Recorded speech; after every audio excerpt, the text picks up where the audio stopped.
mfowethu kunenkinga lapha khona ke ngaze ukuthi nini ngakwazi ukufikelela into zomashabeshezi.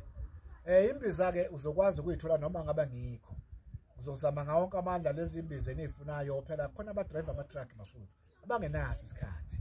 Bakhathaza ukuthi ba driver ama truck bayakhathala.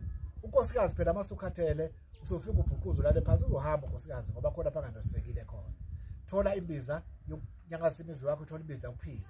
Uzolokhu uyiphuza kuze igazi lakho hlale lisevekile. Uthi noma ufika umakoti wakho afike ejabule naye. Kuhlungabe ufika umakoti wakho uyahamba umakoti wakho uyakhala. Njobe ekhala khali yena akhala ngisho idlozi. Umakoti yobele ekhaya nje kuthiwa akazoda ukwandisa umndeni. Mase esengasakhululeki kuzokonakala lapha kuzokulunga.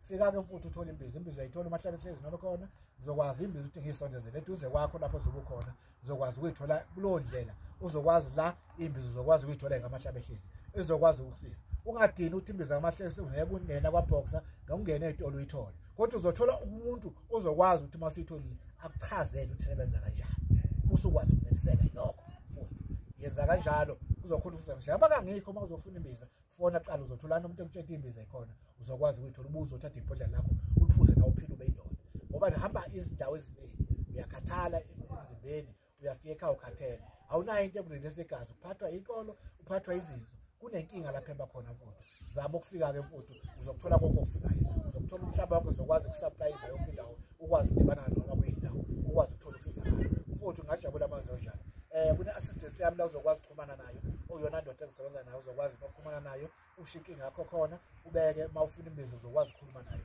akusiza umuntu yokuphalaza futhi akuvele ngokhiphe nje ngiyabheka uthi lento oyifuna ufuna into eqondene nayo khona uthi ufuna ukuphalaza ukhipha inyongo khona ufuna ukuphalaza nje zama uzama ngilande lapha nakomama abakhulelwe zikhona izihlambe zoyithola ngoba uzigijima kodwa uzohlinzwe nje kungafanele uhlinzwe kufanele sikusheke sikwenze ngale mithi ekwazi ukukhulula umntwana qhuma amanzi la suza phakathi ukwazi ukuphila kuba right.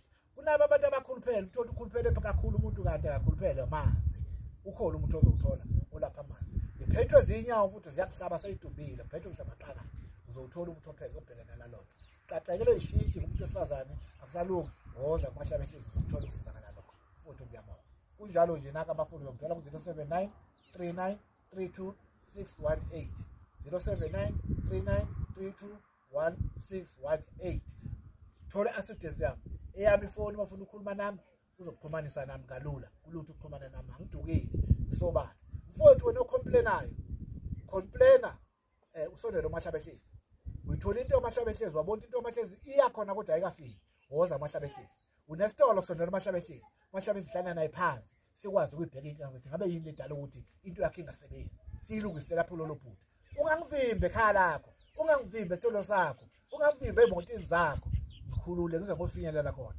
ngikwazi ukwenza izinto ezophumelela ungangivimbe indawo angilungise umzwa wakho ukuze ukwazi ukuphumelela nomkhulu wakho ukhokho wakho owayenemfuyo egcwele okundawo wayiphila ngalona wayekwazi sibaya njalo uma kushona umuntu kufana asule ngembezi isililo siba sikhona esikhaya kufana ukwazi idlozi yabalekela lokho kufanele sikulungise lokho siwashe umuzi wakho siwashe into yakho siwashe abantu abasekhaya siwashe impahla yakho impahla yakho ingwazi ukwembatheka isithunzi siyabonga.